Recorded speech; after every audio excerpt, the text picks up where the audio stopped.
అందరికీ నమస్కారం. Welcome to my channel. ఈరోజు వీడియోలో మనం ఎలా చెప్పను అనే ఒక అందమైన కథను గురించి తెలుసుకుందాం. అప్పుడే బస్సు దిగి వస్తున్న శృతికి ఎదురుగా స్కూటీతో నిలబడిన అక్క పల్లవి కనిపించేసరికి ఆనందంగా పల్లవి అంటూ పరుగెత్తికెళ్ళి హత్తుకుంది. ఛీ, వదులు వెళ్దాం, ఏదో సంవత్సరాల తర్వాత కలిసినట్టు హత్తుకుపోతున్నావు, క్రిందటి నెలేగా పండగ కని వచ్చావు, ఇంతలోనే బెంగా అంది పల్లవి స్కూటీ స్టార్ట్ చేస్తూ. ఛా, అదేమీ లేదు, ఈ మధ్యనే మా ఫ్రెండ్ వాళ్ళక్క స్టేట్స్ నుంచి వస్తుంటే ఎయిర్పోర్ట్కి వెళ్ళాం, అక్కడ వాళ్ళిలాగే హక్ చేసుకున్నారు తెలుసా, నీకేం తెలియదు పో, ఒట్టి పల్లెటూరు బైతు అంది స్కూటీపై కూర్చుంటూ. అవును, తమరిప్పుడు ఉంటున్న హాస్టల్లోనే ఉంటూ తమరు చదువు వెలగబెడుతున్న కాలేజీలోనే చదివాను నేను కూడా, అంతకు మించిన సిటీలో తమరెక్కడున్నారో మరి. అయ్యో పల్లు, చదివింది ఎంతని కాదు, ఎంత అప్డేట్ అయ్యామన్నది ముఖ్యం. నువ్వు నాకంటే ముందే బీటెక్ చేస్తే ఎందుకు, ఇంకా అమ్మ కుచ్చివేగా, జాబ్ కూడా చెయ్యనని ఇంటి దగ్గర కూర్చున్నావు. నేను 2 నెలల్లో జాబ్లో జాయిన్ అవుతా, హైదరాబాద్లో మకాం, నాకు నచ్చిన అబ్బాయిని చూసి పెళ్ళాడేస్తా, చూసుకో. అలాగే అలాగే, ఆ మాట ఏదో నాన్నతో చెప్పు, నిజంగానే పెళ్లి చేస్తారు అంది పల్లవి స్కూటీని మట్టిలో జాగ్రత్తగా నడుపుతూ. చుట్టూ ఉన్న పచ్చని పొలాలు, వాటిపై నుండి వస్తున్న చల్లటి గాలిని ఆస్వాదిస్తూ కూర్చున్న శృతి ఎదురుగా వస్తున్న బైక్పై వ్యక్తిని ఆశ్చర్యంగా చూస్తూ అబ్బా అంది గట్టిగా. పల్లవి, శృతి, ఎందుకే అలా అరిచావు, ఉన్నావా పడిపోయావా అంది వెనుకకు తిరిగి చూస్తూ. నిజంగానే పడిపోయా, ఆ ఎదురుగా బుల్లెట్పై వస్తున్న హీరోకి అంది శృతి. అప్పుడు చూసింది పల్లవి ఎదురుగా వస్తున్న బుల్లెట్ని. అప్పటి వరకు దుమ్ము రేపుకుంటూ స్పీడ్గా వస్తున్న బుల్లెట్ వాళ్ళ దగ్గరికి వస్తూనే స్లో అయ్యింది. స్కూటీపై ఉన్న అమ్మాయిలను చూస్తూ అతడి మోములో నవ్వు విరిసింది. ఆ నవ్వు అందమైన అతడి ముఖానికే వెన్న తెచ్చింది. ఆ నవ్వు చూస్తుంటే ఏ అమ్మాయి అయినా మనసు పారేసుకోదు, నేను కూడా అంతే అంది శృతి. పల్లవి ముఖం కోపంతో జేవురనిపించింది. ఏంటే ఆ పిచ్చి మాటలు, ఎవడిని పడితే వాడిని పట్టుకొని మనసు పారేసుకున్నా అంటావు, తిక్కా నీకు అంది. అతడి బైక్ వారిని దాటుతుండగా అరిచింది పల్లవి. ముందు చూసుకొని పోరా, లేకపోతే పోతావు అని. అప్పుడే గమనించాడేమో ఎదురుగా ఉన్న గోతిని. సడన్ బ్రేక్తో ఆపాడు కీచుమన్న శబ్దంతో. ముందుకు దూసుకుపోతున్న స్కూటీపై ఉన్న శృతి గమనించింది. ఏంటే పల్లు, వాడంటే గిట్టనట్టు బిల్లప్పిస్తూ వాడికి జాగ్రత్తలు చెబుతున్నావు, అతడేదో నీ భర్తలాగా. నోర్ముయ్, నేనేదో మామూలుగా అన్నాను, వాడికి అలా హెల్ప్ అయ్యిందంతే. శృతి, అవునే పల్లు, వాడిదంతా వాళ్ళమ్మ పోలిక కదూ, అందుకే అంత క్యూట్గా ఉంటాడు. ఛా, ఇంకాపుతావా నీ భజన, ఇందాకటి నుండి వినలేక చస్తున్నాం. వాడి ముఖం నీకే నచ్చాలి. అయినా నాన్నకి ఈ విషయం తెలిస్తే ఏమవుతుందో నీకు తెలుసుగా, వాళ్ళంటేనే గిట్టదు నాన్నకి. ఇంకా వాడి విషయం మాట్లాడకు, ఓకేనా అంది పల్లవి. శృతి, సరేనన్నా మనసు మాత్రం ఆ బుల్లెట్ వీరుడితో కదులుతోంది. వీళ్ళ మాటల్లోనే ఇంటికి వచ్చేశారు. ఊరి పెద్దలో ఒక్కడైన మాధవరావు ముద్దుల కూతుళ్లే పల్లవి, శృతి. ఈ మధ్యనే ఇంజనీరింగ్ కంప్లీట్ చేసి క్యాంపస్ ప్లేస్మెంట్లో జాబ్ కొట్టింది శృతి. 2 నెలల్లో జాయినింగ్ ఉంది. స్కూటీ దిగుతూనే ఎదురుగా వస్తున్న తల్లిని తండ్రిని పరిగెత్తికెళ్ళి చుట్టేసింది శృతి. తన సరదా సంభాషణలో ఇంటికి పండగ కల తీసుకొచ్చేసింది. పల్లవి అదంతా చూస్తూ ఆనందిస్తోంది. శృతిది దుడుకు స్వభావమైతే పల్లవిది నెమ్మదితనం. తల్లిదండ్రుల ఇష్టానికి వ్యతిరేకంగా ఏ పని చెయ్యదు పల్లవి. శృతి అనుకుంటే తల్లిదండ్రులను ఒప్పించైనా ఆ పని చేసి తీరుతుంది. అలా శృతి చేసే సందడితో సరదాగా గడుస్తున్నాయి రోజులు. ఒకరోజు ఉదయమే పల్లవి శృతి కోసం ఇల్లంతా వెతికి తల్లి దగ్గరకు వెళ్ళింది అడగడానికి.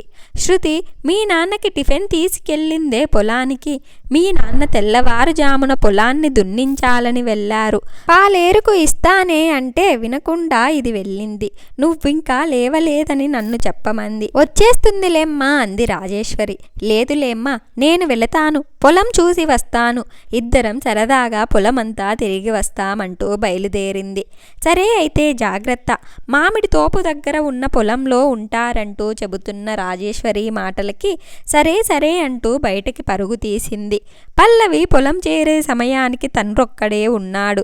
దగ్గరుండి పొలం దున్నిస్తున్నాడు. పల్లవిని చూస్తూ నువ్వు కూడా వచ్చావా, ఎండలో ఎందుకమ్మా అంటే వినకుండా మామిడి తోట చూసి వస్తానని వెళ్ళింది శృతి.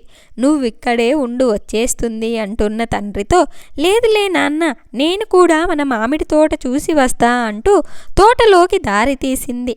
నిండా కాయలతో ఊగుతూ ఉన్న తోట కనుల విందుగా ఉంది. అక్కడక్కడ పండిన కాయలను తింటూ కిచకిచలాడుతున్న పక్షులు, మండిపోతున్న ఎండ నుండి సేద తీరుస్తున్న చల్లని నీడ చాలా బాగా అనిపించింది పల్లవికి. నడుస్తూ నడుస్తూ చాలా దూరం వచ్చేసింది. ఎదురుగా ఉన్న దృశ్యం చూసి శిలలా నిలబడిపోయింది. తనకి కొంచెం దూరంలో శృతి, అర్జున్. శృతి మామిడి చెట్టుకు చేరబడి మాట్లాడుతుంటే అర్జున్ బైక్పై కూర్చొని మాట్లాడుతున్నాడు. ఒకరిపై ఒకరు జోక్స్ వేసుకుంటూ నవ్వుతూ మాట్లాడుకుంటున్న వాళ్ళని చూస్తూ మ్రాన్పడిపోయింది. మొన్నేదో సరదాగా అంటుంది అనుకుంది, కానీ ఇలా అతడితో మాట్లాడటానికి కలవటానికి ఇంత దూరం వస్తుందనుకోలేదు. వాళ్ళనలా చూస్తూ కోపంతో రగిలిపోయింది. కొంతసేపటికి స్పృహలోకి వచ్చింది. తన వెనక ఎవరో ఉన్నట్టనిపించింది. తల తిప్పి చూసింది. కోపంగా శృతి వాళ్ళనే చూస్తున్న మాధవరావు. అసలే పల్లవి భయస్థురాలు. పాములవి కనపడితే భయపడుతుందేమోనని అనుమానంతో పల్లవిని వెతుక్కుంటూ వచ్చాడు మాధవరావు. కానీ అక్కడ అర్జున్తో శృతిని చూసి నిట్టేష్టుడయ్యాడు. శృతి అంటూ గట్టిగా అరవటంతో తుల్లిపడ్డ శృతి అక్కడ పల్లవిని, తండ్రిని చూసి షాక్ అయ్యింది. భయంగా తండ్రి దగ్గరకు పరిగెత్తింది. పదండి అన్న తండ్రి కేకతో అతన్ని అనుసరించారు మౌనంగా. ఇంటికి వచ్చిన మాధవరావు నేరుగా అతని రూంలోకి వెళ్ళిపోయాడు. పల్లవి ఏం జరుగుతుందో నేనే భయంతో బయట అటూ ఇటూ తిరిగేస్తుంటే శృతి తండ్రి గదిలోకి వెళ్ళి గడియ పెట్టింది. శృతిని తండ్రి ఏమంటాడోననే భయంతో కాళ్ళు చేతులు ఆడడం లేదు పల్లవికి. మనసు గతంలోకి లాకెళ్తుంటే తను జారిపోయింది. తనకి 12 ఏళ్ళొచ్చే వరకు మాధవరావు, చెల్లెలు సుమిత్ర కుటుంబం కూడా వాళ్లతోనే ఉండేవారు. సుమిత్ర ఒక్కగానొక్క కొడుకే అర్జున్. సుమిత్ర భర్త వీరేశం అతడి బావ మాధవరావు పట్ల ఎంతో వినయ విధేయతలతో ఉండేవాడు. మాధవరావు తండ్రి చనిపోయినప్పుడు జరిగిన ఆస్తి గొడవలలో తన బంధువులు చెప్పుడు మాటలు విని మాధవరావుని ఎదిరించాడు వీరేశం. అంతే. బావా బావా అంటూ తన దగ్గర మర్యాదగా నడుచుకునే వీరేశం నోటికొచ్చినట్లుగా మాట్లాడుతుంటే వినలేక ఆస్తిలో సగభాగమిచ్చేసి వాళ్లతో సంబంధాలు తెంచేసుకున్నాడు. ప్రాణంగా చూసుకునే చెల్లెల్ని కూడా దూరం పెట్టి మాట్లాడడం మానేశాడు. అప్పుడే వాళ్ళు ఊరికి ఇంకోవైపున్న ఇంటికి మారిపోయారు. అలాంటిది వాళ్ళ కొడుకుతో రహస్యంగా మాట్లాడుతున్న శృతి పట్ల ఏం నిర్ణయం తీసుకుంటాడోనని తన భయపడి చస్తుంటే ఇదేమో ధైర్యంగా లోపలికి వెళ్ళి తలుపేసుకుంది. దడపట్టుకుంది పల్లవికి. లోపలి నుండి వినిపిస్తున్న అరుపులు ఆగిపోయి నిశ్శబ్దంగా ఉంది. నిలువెల్లా చెమటతో తడిచిపోయిన పల్లవిని ఊరటనిస్తూ గంట తర్వాత తండ్రి గదిలో నుండి సంతోషంగా పరిగెత్తుకొచ్చింది శృతి. వస్తూనే పల్లవిని చుట్టేస్తూ పల్లు, నాన్న అర్జున్ బావతో పెళ్లి కొప్పుకున్నారంటున్న శృతిని ఆశ్చర్యంగా చూసింది పల్లవి. ఏమంటున్నావే, నాన్న ఒప్పుకున్నారా? వాళ్ళంటే నచ్చదుగా నాన్నకి. మరి ఎలా? అయ్యో పల్లు, నాన్నకు వాళ్ళంటే ఎందుకు నచ్చదు? మావయ్యతో గొడవల వల్లేగా. అత్తంటే ఇష్టమో నీకు తెలుసుగా. కేవలం వాళ్ళ మధ్యలో ఉన్నది ఇగో సమస్య అంతే. అందుకే మావయ్య చేతే కాల్ చేపించి సారీ చెప్పించాడు బావ. అంతే. అప్పటి వరకు ఎగిరిన నాన్న కూలైపోయాడు. బహుశా చెల్లెలతో కలవడానికి నాన్న కూడా ఇలాంటి అవకాశం కోసం ఎదురు చూస్తున్నారేమో. అంతా అయోమయంగా ఉంది పల్లవికి. ఇదంతా నిశ్శబ్దంగా వింటున్న వాళ్ళ తల్లి రాజేశ్వరి ఆనందంగా శృతిని దగ్గరికి తీసుకుని నుదుటిపైన ముద్దు పెట్టింది. ఎప్పుడో జరిగిన గొడవలకి తన ఆడపడుచుతో మాట్లాడకుండా అయ్యింది ఇన్నాళ్ళు. చెల్లెలితో మాట్లాడక ఆయన ఎంత బాధపడుతున్నారో అనుకుంది. ఇది జరిగిన 2 రోజుల తర్వాత పొద్దున్నే 2 చేతులలో పట్టు చీరలు పట్టుకొని వచ్చింది శృతి. శృతి, పల్లు, నీకెందులో ఏ చీర నచ్చిందో చెప్పవే అంది.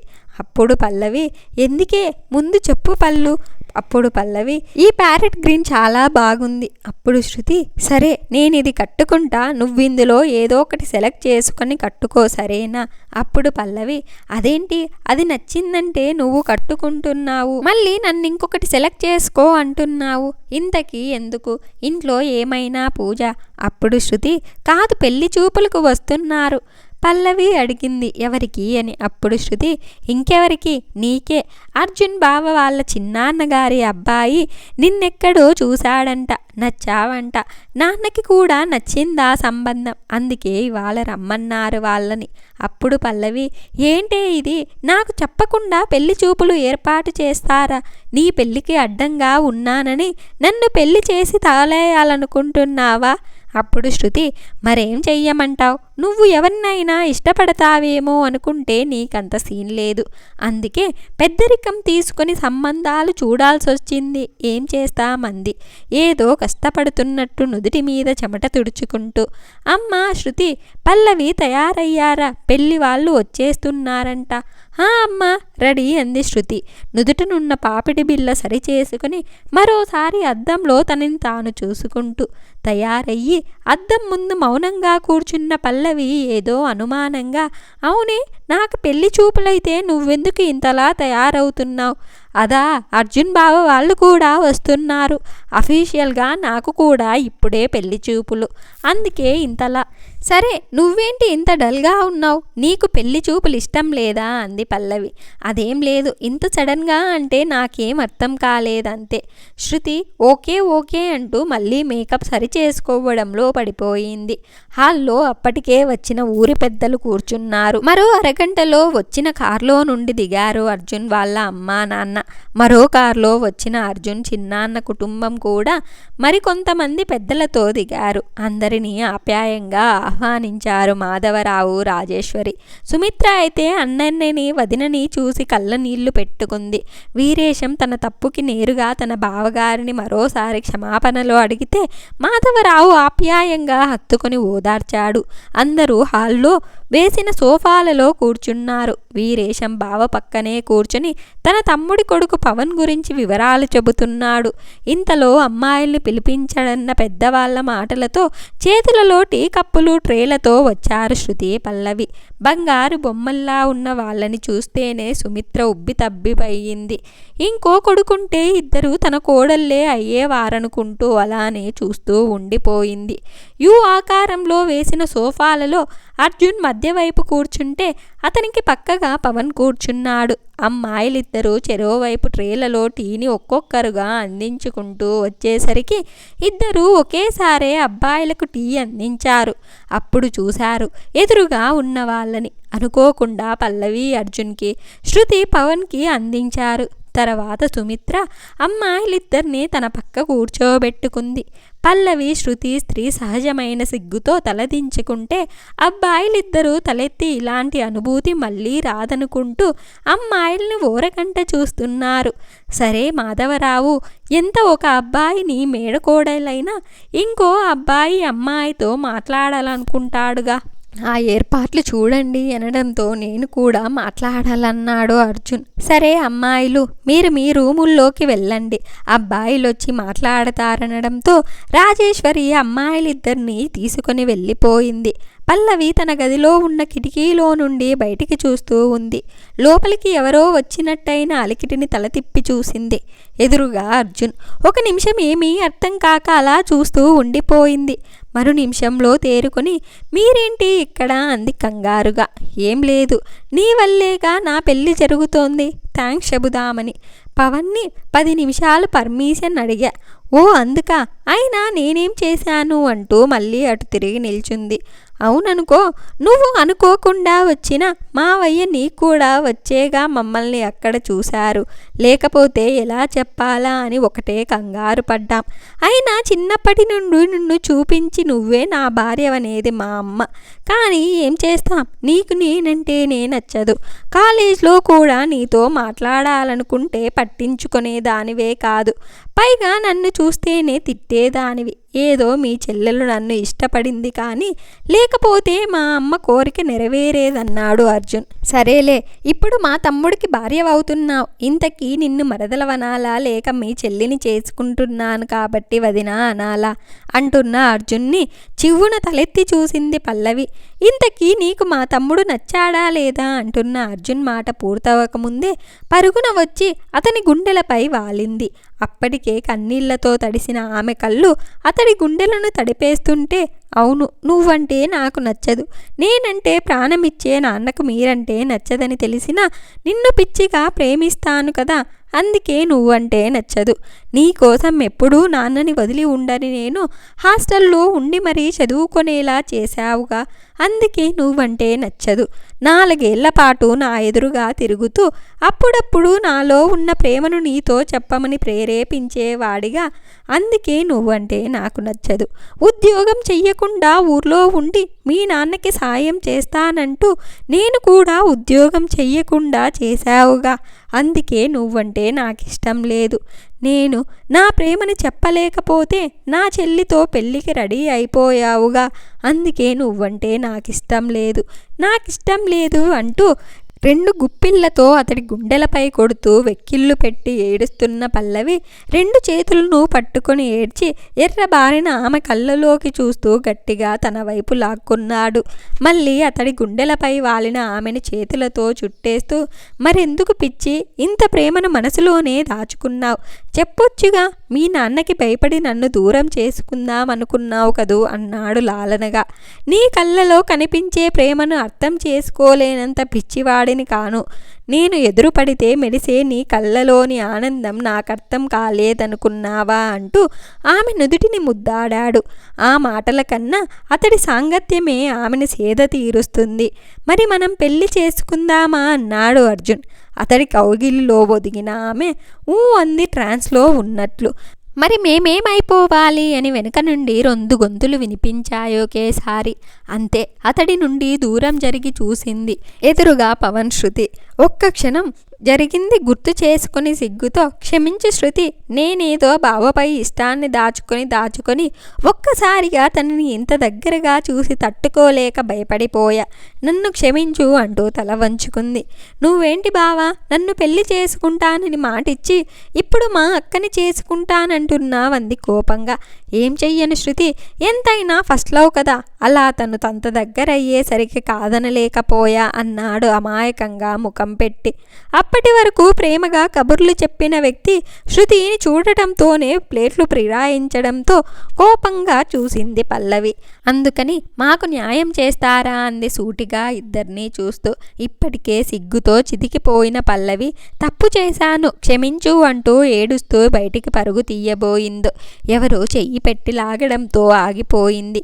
తన ఎదురుగా నవ్వుతున్న అర్జున్, చూడు పల్లు, తప్పు చేశావు కదా, అందుకే బావని పెళ్లి చేసుకుని ఈ పల్లెటూరులోనే అత్తయ్యకి మావయ్యకి సేవలు చేస్తూ బతికే, అదే నీకు శిక్ష అంది శృతి.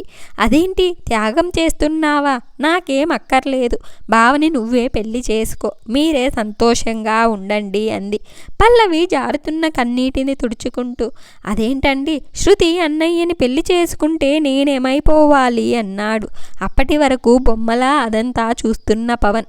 అది బావని చేసుకుంటే మీకేమయ్యింది అంది పల్లవి పవన్ని వింతగా చూస్తూ.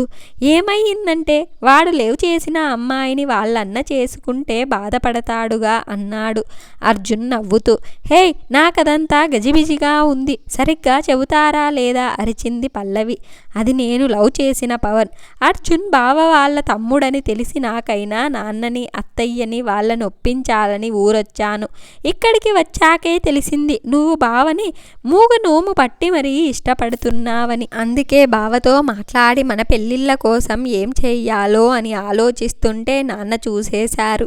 ఏదో అత్తయ్యతో మాట్లాడించి నాన్నని కూల్ చేద్దామనుకున్నా కానీ నువ్వు బావతో నీ మనసులో మాట చెప్పేంత వరకు బావ నిజం చెప్పొద్దనడంతో అబద్ధాలు చెప్పాం.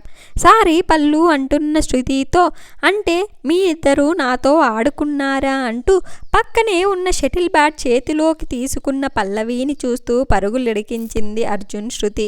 హాల్లోకి పరిగెడుతూ వచ్చిన శృతి అర్జున్ వెనకే వస్తున్న పల్లవిని చూసి పెద్దలు తాంబూలాలు తీసుకోవచ్చనడంతో అక్కడ నవ్వులు వస్తాయి. ఆ నవ్వులకు సిగ్గుపడి నిలబడిపోయిన పల్లవి శృతిల పక్కకి నవ్వుతూ అర్జున్ పవన్ చేరారు నిశ్చితార్థపు ఉంగరాలు తొడగడానికి. మరికొన్ని రోజుల్లో పెళ్లితో ఒకటి కాబోతున్న ఆ అందమైన జంటలను మీరు ఆశీర్వదిస్తారు కదూ. ఇలా వాళ్ళ కథ ఇంతటితో సుఖాంతమయ్యింది. ఈ వీడియో కనుక మీకు నచ్చినట్లయితే ఒక లైక్ చేసి స్టోరీ ఎలా ఉందో కామెంట్ చేయండి. నా ఛానల్ ఇంకా సబ్స్క్రైబ్ చేసుకోకపోతే వెంటనే నా ఛానల్ని సబ్స్క్రైబ్ చేసుకోండి.